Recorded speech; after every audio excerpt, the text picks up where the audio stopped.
907, Sacramento Police. Unit 99, are you in the clear?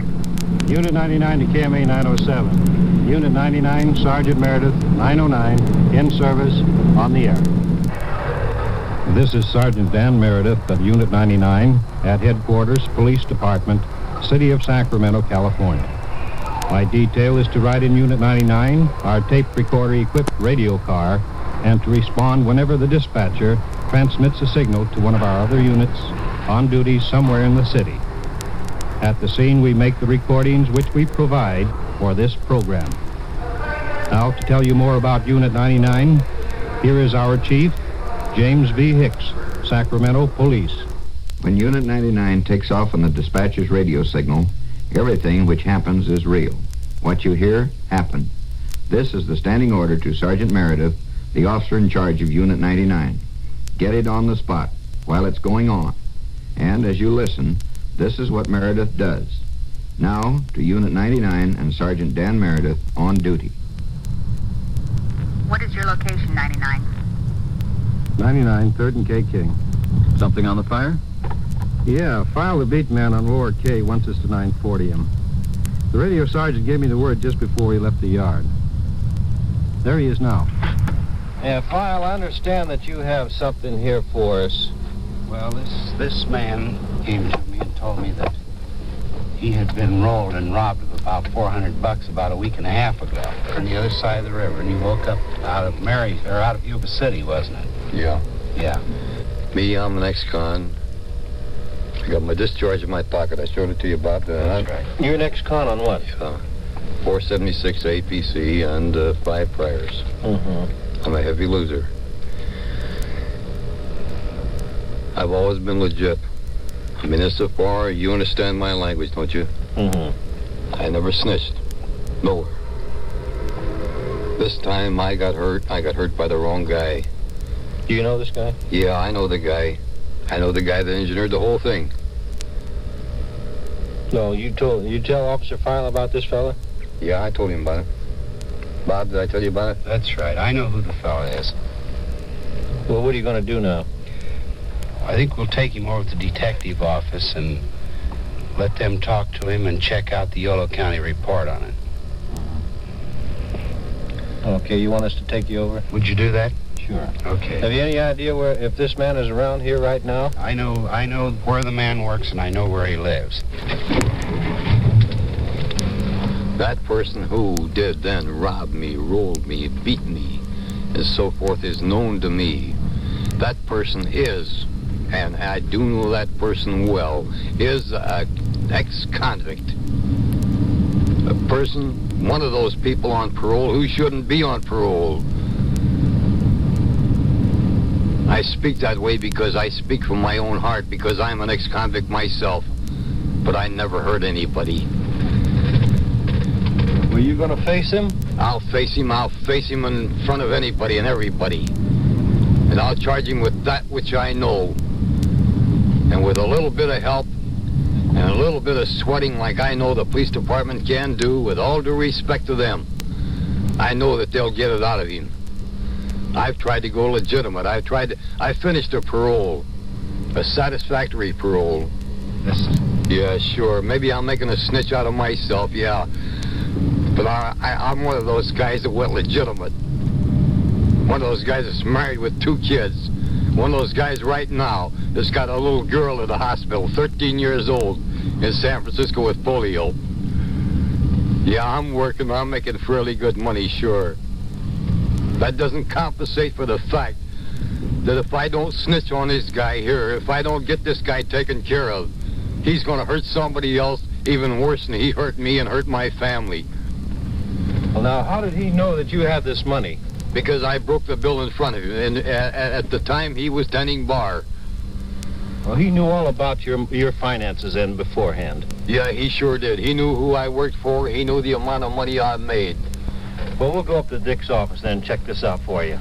Surely, and I sure will appreciate all the help you can give me.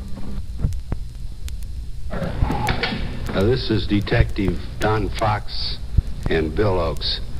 Can you kind of fill us in on this problem of yours now? Well, just tell us exactly what happened. Well, just a week ago, last Sunday night, for just a lack of something to do,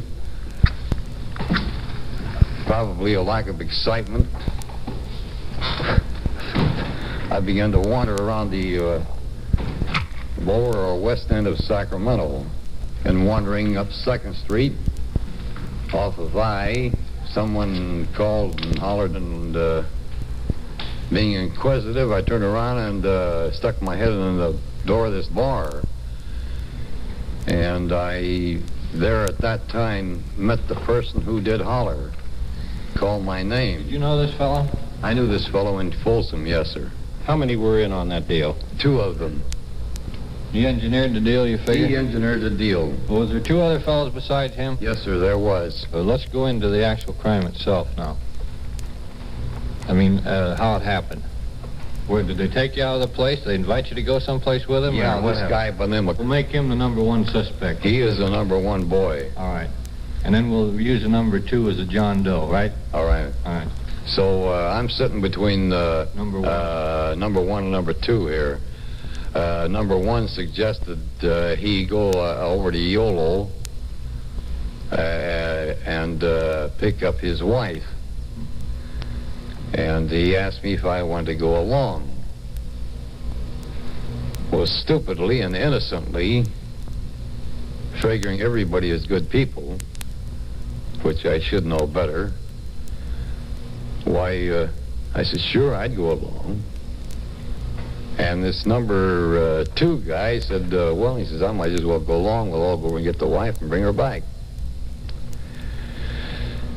So we got in the car and we went across the river. And after we wandered around out there in that Yolo County over there, I began to wonder, where's this guy going to come to meet his wife? And he stopped the car, and the guy sitting on the right of me said he wanted to get out of the car, and that's when I got clobbered. You haven't seen any one of these 3 fellows since that time? Oh, yeah. I saw one of them tonight. What would you do if you found him in a position where you could do something to him?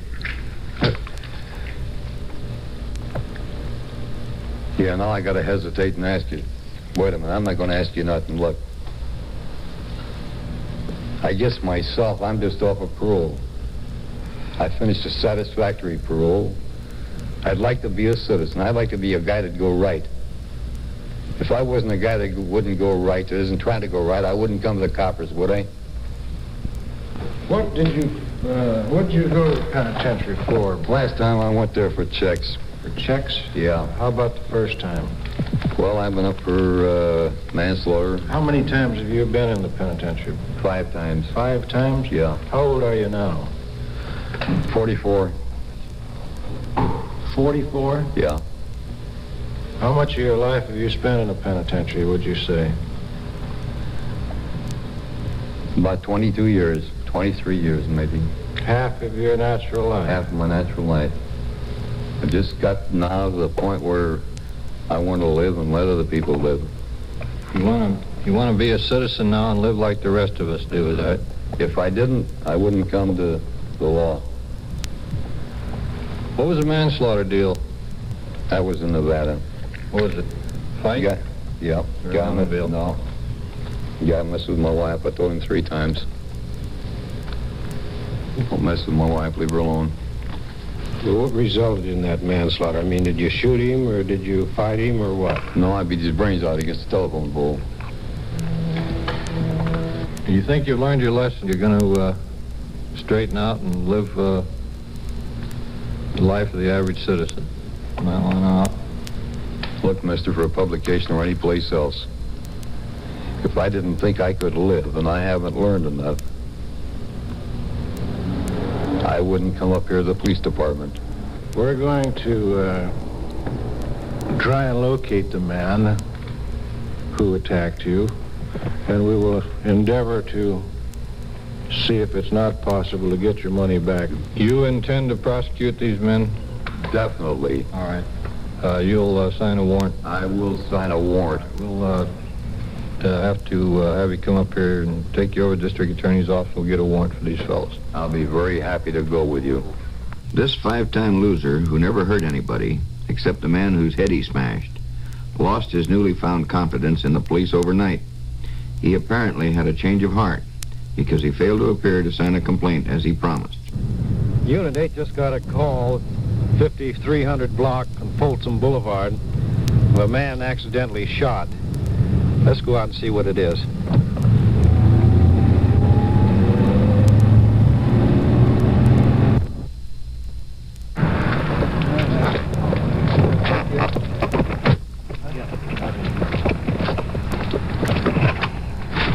A little wooden shack. There are a couple apparently they haven't been getting along too well lately anyway. She's obviously been beaten up here. I don't know whether today or recently anyway, we'll see. The other officers in there, I see there's 3 units out here. Yeah, she's being questioned by the detectives now. Okay, we'll go and hear it. Hi, Relis. That's where it was hit. Where's the body? No. They took him over to the emergency hospital. Was he still alive? Yeah, oh yeah. Where was he shot? Shot in the right, they said in the right chest. Right chest? Yeah. Is this the wife in here? This is the wife. She went back from here, over there where he was standing there. He was on the bed here at the time? When we got here, he was on the bed. And that's the gun he used? Yeah, or? 22 automatic. Well, how'd he fire it? Well, she said he fired it. I don't know.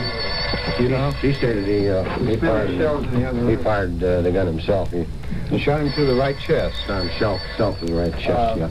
The policeman's gonna take me to jail, Mother. Because they don't believe me. They're taking pictures all around. They're gonna take me pretty soon. I know it.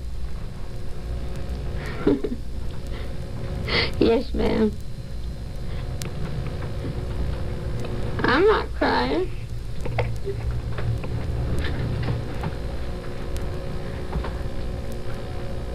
Okay. She wants to talk to someone. Okay, Relis. Who's this here? My mother. Hello.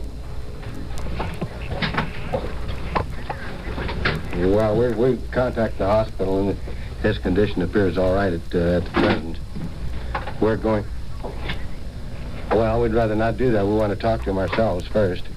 See what... we're going to check on his condition. That's true. But we have a couple of uniformed men taking her down to the station right now. Well, we don't know what for yet. The man's been shot. We know that. Well, we have to take her and take her down and question her after we'll see what he has to say about it. Mac Alexander, is this where he had fallen evidently off the bed over there where that pool is? Not according to her statement. She said that she was in the other room. He was in this room. In this bedroom? This bedroom. The door between the two were closed when she heard the shot. She came in, saw him sitting here on this, would be the left side of the bed, with the rifle beside him. In our investigation, we find an ejected cartridge in the same room with her. In her room? In her room. Apart from this room here? Apart from this room, and she states the door was closed. Well, when she heard the shot. That doesn't sound right, does it? How did you get your bruises and black eyes, lady? She told us that they fight continually. Apparently, we find spilled stewed tomatoes in the kitchen floor, grease on the floor. She walked in there a moment ago and fell flat from the grease, broken glass here in the hallway. They don't know how to lock the door, Mama. Well, what are you going to do now? You going to take her down? We're going to take her down with us. And check the victim, huh? Yeah. Well, we'll go down with you. Come and talk to my Mama. Tell her we're going to be very busy. We want to go down to the... They're very busy, and they don't want to talk to you. Bye now. This is the detective division. Mr. Roush of the district attorney's office just arrived, so he, along with detectives Mac Alexander and Relis, are about to question the wife. I understand that about 11:27, you put in a call. Is that correct, for police? Or My did you mother call your did. mother? I called my mother and she called you. And she called. What did you report to your mother at that time? I told her that Red was shot. Did you tell her how? And I said he was bleeding all over the bed. Did you tell her how he got shot? No. I just said he was shot. How long after your husband was shot did you call your mother? Right then, as soon as I went in there, when he hollered for me, I don't know when he shot himself. Just what occurred at your home this evening, and at about what time, in regard to this shooting? Nothing, we just had an argument. And I went to the bed, to the other bedroom. What was the argument about? Because I wouldn't fix his supper. How long did the argument continue? Not very long, because I got mad and slammed the door. And then what happened? I went to bed. Did he go to bed? I suppose so. Did you go to sleep? Yes, sir. I'd get dozed off, I guess. But he turned off the television. Then what occurred next? He came in and kissed me goodnight. And I told him to get out. Then what happened? He went and closed the door, I thought. I've been saying all the time that the door was closed. I don't know if it was closed or not, but I think it was closed. Mm-hmm. I'm so befuddled I don't know nothing. What was the next incident that happened that you recall? I heard him hollering for me. What did he help him? What did he holler? He said, come and help me. And did you? Yes, sir. I jumped up and turned on the light. See, I didn't turn on my bedroom light. I turned on his. Because it's right there by the door as I pass his bed. And what did you say when you turned the light on? Blood all over him. And it scared me. Where was the blood? All over him. What else did you notice? Nothing till he told me to call the doctor, and I called Mother because I didn't know what to do. Did you see a gun in the room at that time? It was on the floor, and I picked it up. Did you hear a shot at any time? No, sir. You did not? No, sir. Did you at any time pull the gun from his grasp? Did he at any time have the gun in his hands while you were in the room? No, sir. Did you ever touch that gun? Yes, sir. I mean, after you noticed it in the room near your husband. Sure, I picked it up and put it in the corner. Oh, you picked it up and put it in the corner. Mm-hmm. Did you attempt to eject any shells from the gun? Or pull on the trigger of that gun? No, sir. What type of gun was it? No, it's Mother's .22 automatic, I think. Where is that gun usually kept? In the closet. I've been trying to learn how to use it. Is the gun kept loaded? Yes, sir. I'm expecting trouble. What kind of trouble are you expecting? John's gonna come on and beat me some more, and when he does, I'm gonna kill him. Who's that? My second husband. Your second husband? Yes, sir. Did you see your husband take the gun from that room No, sir. last night? No, sir. Did you know he had it in his room? No, sir. A spent cartridge case was found in your bedroom. Now, can you explain how that No, sir. cartridge... In other words, that would indicate that the gun was fired in your bedroom and not in your husband's bedroom. Mm-hmm. How do you explain that? I don't know. Okay, then can you give me any explanation why that cartridge casing is in the middle of your bedroom? No, sir, I sure can't. The victim may be able to talk now. We'll go out to the hospital and get his version.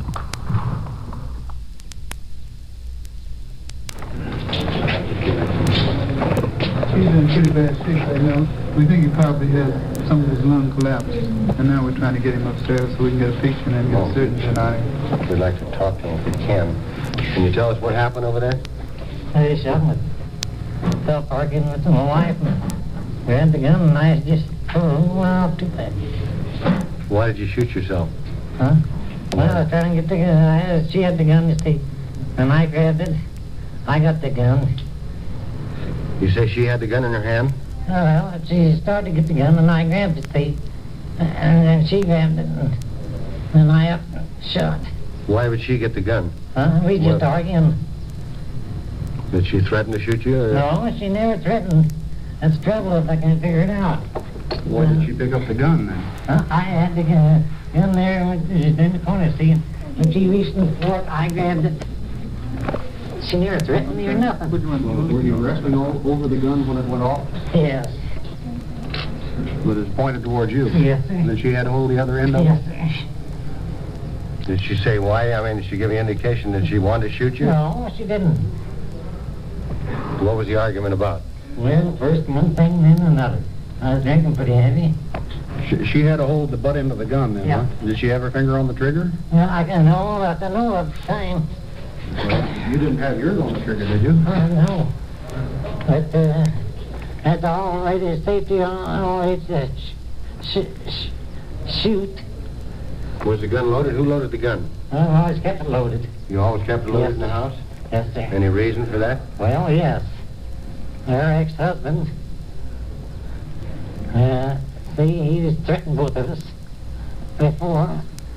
Where did this argument take place? In the night out there, Well, I mean, what part of the house was it? in my bedroom.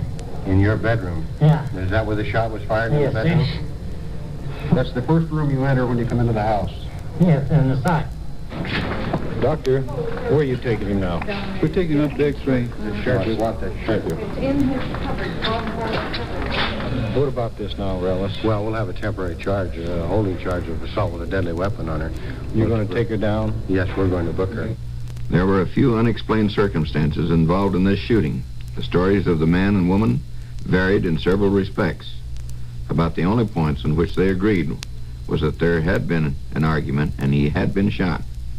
Inasmuch as the victim insisted he was shot in a struggle over the gun and that his wife had made no threats, she was released without charge. The wound was not fatal. This is Unit 99 in Sacramento, California.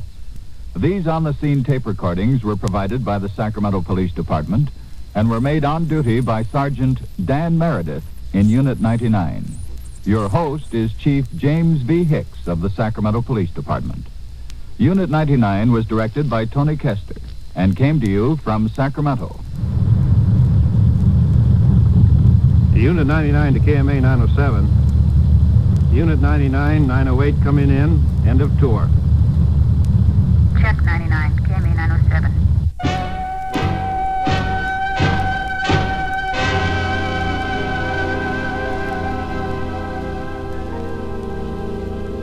Unit 99 has come to you through the worldwide facilities of the United States Armed Forces Radio and Television Service.